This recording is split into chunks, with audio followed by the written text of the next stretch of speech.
this will help. As far as the band being Spinal being based on, Uriah Heep has come up quite a few times with the ever-evolving drummers.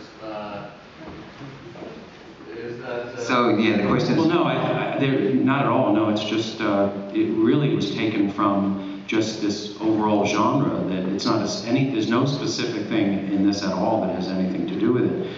In the 70s, I was in LA in a lobby waiting for a friend at a hotel, and a British band came in. This was probably 76 or something, and a British band came in, and the manager went up to the desk, and he was checking in, and he turned, and one of the musicians was just standing there. He says, where's your bass?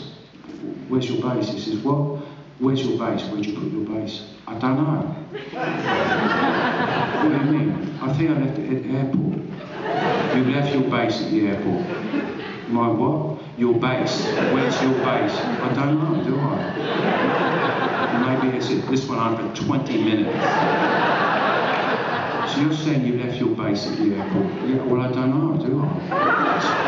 Whose bass? It's your bass. And I thought, wow, I guess somewhere in my head this lodged some sort of, there's something almost like a bizarre one-act play with this circular thing just kept going around. But there's no specific thing. It's much more interesting to invent, really, from the ground up these people. It's going to obviously overlap, it has to in some way, with the classic sort of girlfriend breaking up the band thing, but that happens with every group. Even with the Philharmonic, I won't go into that. That's horrible. But the idea of there being these kind of rotating drummers, that no drummer lasts very long, that seems to be something that was specific to this terrible English band Uriah Heep. So well, again, it wasn't based on Uriah Heep. I know virtually nothing about Uriah Heep. I mean, I know more from what you just said than ever. I never listened to the band. I don't know anything about their history. But three drummers on the first album alone. Okay, great, cool. Go Heep. You know,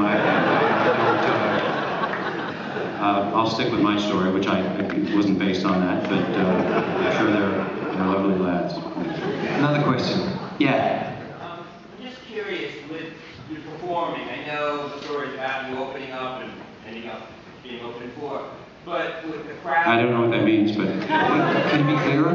There was a story I heard that at one point you were supposedly opening up for, I don't even remember what band, when you were doing this, and they got sick, so they... I think I know what you're talking about. Oh, God, I hope I know what you're talking about. How much was the audience keyed in when they were filming of what was going on, and how much of the audience was in the crowd like reacting, thinking, okay, this is a band that sounds interesting to watch? Well, the interesting thing was before we started shooting, we thought, let's go out and play some shows, just to see what happens. And we played a bunch of shows in LA and around LA, LA being Los Angeles, it's a we played at a very famous heavy metal club called Gazzari's on the Sunset Strip.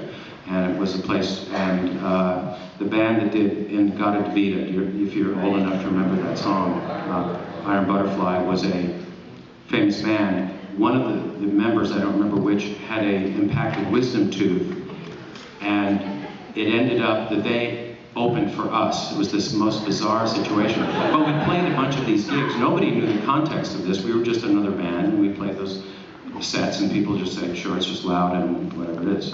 So we thought we got away with that. And did you develop a fan base from that? From 3 shows? No. Yeah.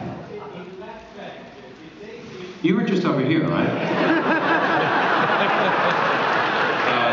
You figured he'd be in my eyeline. I think in rehearsal you were always supposed to be here, which is... Did that group influence this picture? And weren't... Did you say the left bank? Did it influence this picture? The left bank? Yeah. I mean, Mike McKeon Sure. mostly was in the left bank. He was, yeah. But after the peak, that is, Warren Shirters was the original drummer. Yeah, I have to go, but this has been great. I kind of semi know what you're talking about. He's talking about, there was a group called the Left Bank in the late 60s. Michael McKean was, a guy left. I don't know the names you're talking about because I don't know the people. It was a guy named Brown, something Brown? Now you're playing like you don't know. Okay. So Michael McKean joined the group, but then the group broke up before they got to play. He never actually played with them. So, and that had nothing to do with this. At the time, Michael and I were playing and writing songs together, you know, but this hadn't. I grew up in Seaford, the town of Heep. Come on up, seriously. Get out here. Not literally. What? No, don't get up. Oh, but you grew up in Seacliff. Seacliff, anyone? Yeah. No, it's an interesting question. I don't know what the question was, but it has nothing to do with the Left Bank. So, in the bands that you... I like you better over here, by the way. In the bands that you had with Michael McKean, what kind of music did you play? And did Well, anybody ever get Michael and I played, we wrote original songs. What was the genre? The genre, that was the problem. The genre. Well, in 1967, what was the genre? I don't even know what it was called. It was, I don't even know if there was a name. We thought they were good songs at the time. What did we know? Was it in the rock vein? It was there was some rock, there was some other stuff. I was into bluegrass, but it didn't have anything to do with bluegrass. It was actually more something else that didn't have a name, maybe. Don't know.